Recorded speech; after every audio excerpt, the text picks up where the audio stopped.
Magandang hapon po sa inyong lahat. Good afternoon, everyone.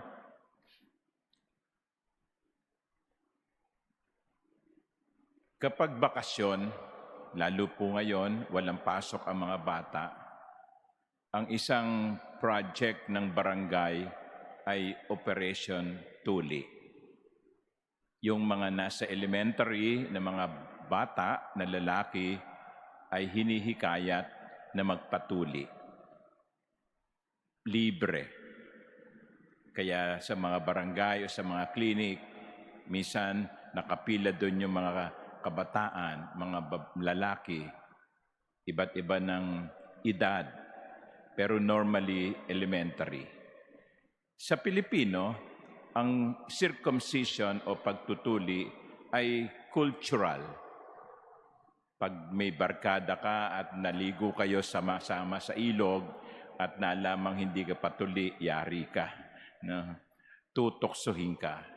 It's cultural in the sense that it is a sign of complete manhood for Filipinos, although that is debatable.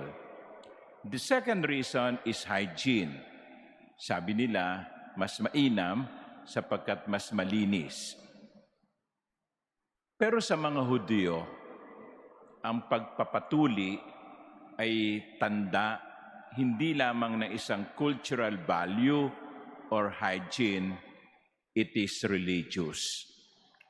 Sapagkat ang pagpapatuli na sinimulan pa noong lumang tipan ay tanda ng pakikipagtipan. It's a covenant sign, a sign of a covenant between God and man.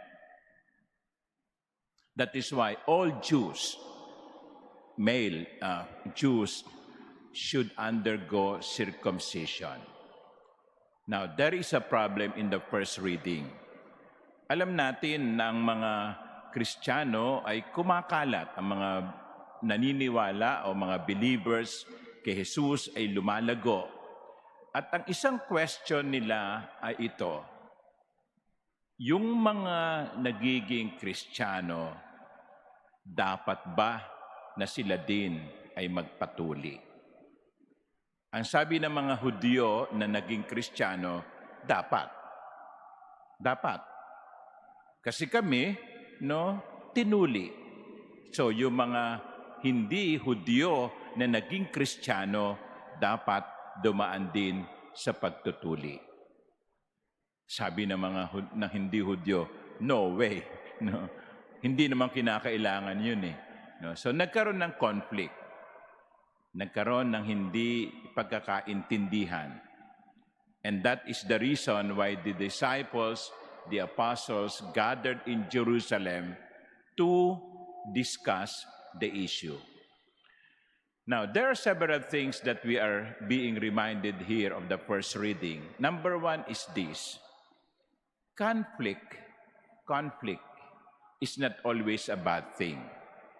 Kasi kaminsan sa mag-asawa, hindi na maiiwasan yung conflict, hindi pagkakaintindihan. Sa mga magkakaibigan, kuminsan nagkakaroon ng hindi pagkakaunawaan. Sa pamilya, sa pagitan ng mga magulang at mga anak, at maging sa mga anak, sa mga magkakapatid, there is conflict. Now, conflict is not necessarily a bad thing. Conflict can be an avenue for growth. In other words, if we look at conflict in a positive way,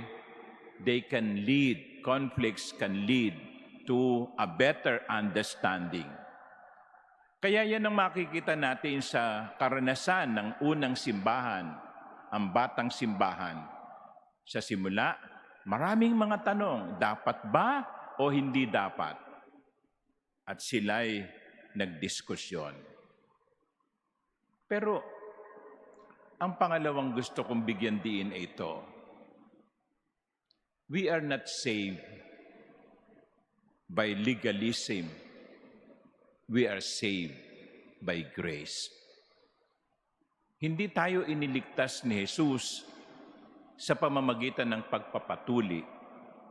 Iniligtas tayo ni Jesus nung siya'y mamatay sa krus. Kaya nga, higit sa pagpapatuli o circumcision, ang mas importante ay tanungin, ano yung relasyon ko kay Jesus? Sapagkat yung relasyon ko kay Jesus ang magliligtas sa akin. The gospel is very clear. I am the vine, you are the branches, Jesus said. Whoever remains in me and I in him will bear much fruit. Anyone who does not remain in me will be thrown out like a branch and wither. So para kay Jesus, ang importante ay hindi yung mga legalistic tendencies, hindi yung mga formalities. It is the relationship with Him. Sapagkat ang sabi nga, kung hiwalay kayo sa akin, wala kayong magagawa. Ang magliligtas sa atin ay ang ating pakikipag-ugnayan kay Kristo. Alam niyo kasi kuminsan, kahit tayo mga Katoliko o Kristiyano, minsan napopokus tayo sa external, yung panglabas. Ginagawa lamang natin yung mga panglabas. For example, katatapos lamang natin ng Kwaresma, sinimulan natin ang Kwaresma sa pagpapahid ng abo, Ash Wednesday. Marami ang nagsimba, marami ang pumila para magpapahid ng abo. Yun lang ba? Sapat na ba yun? Kahit po punasan ng abo ang mukha ninyo, hindi lang noo. Minsan, natutokso talaga ako, napahira ng abo ang buong mukha, no? Pero kung yun lang, maililigtas ba tayo nun? Hindi ba't ang mas mainam ay yung pakikipag-ugnayan natin sa Diyos? Nung mga mahal na araw, ang dami nating mga activities.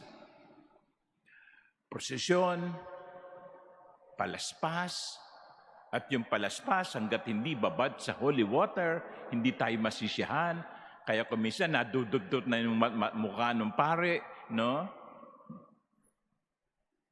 Yung iba nagpipinitensya, nagpapakahirap, nagsinusugatan ng sarili.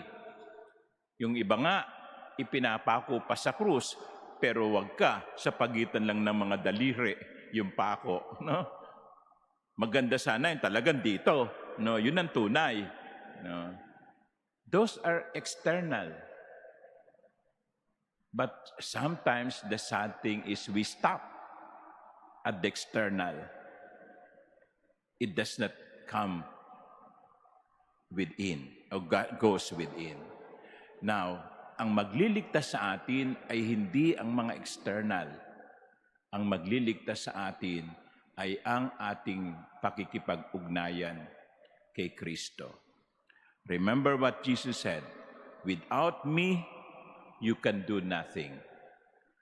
I am the vine, you are the branches. If you are separated from the vine, you will die." My dear brothers and sisters, external may be important, but it is not the external that will save. Yes, you need to pray, you need to go to Mass, you need to exercise external activities, charity, yes.